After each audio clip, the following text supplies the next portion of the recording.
Hey vegans, vegetarians and all cooking enthusiasts, welcome back to the Clever Gourmet.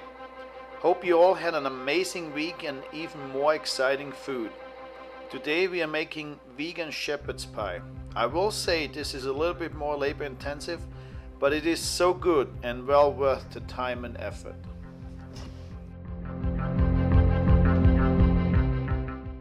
You don't necessarily need to peel the carrots, simply wash and scrub them under running tap water, and not only won't you need a peeler but will also retain the nutrients in the skin.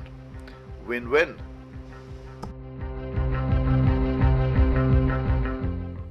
I love garlic for its many uses, and it ranges from very sharp to very sweet. Garlic loses its sharpness as you cook it and gets sweeter by slowly browning it or roasting it. But be careful, there is a fine line between golden brown and too brown. If too dark, it'll get bitter, so cook it slowly over moderate heat and stir constantly until light golden brown.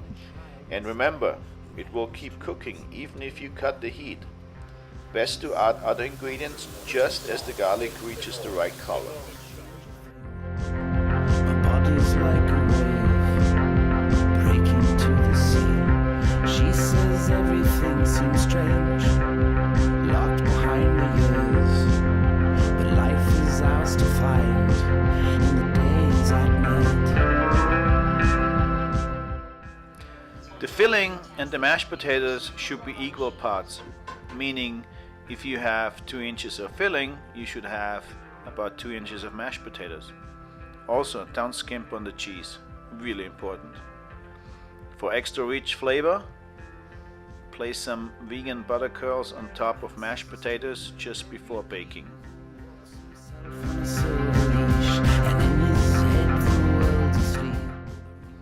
A reminder before I go, don't be piddling around now. Get cooking, subscribe and hit that like button. I see you next time.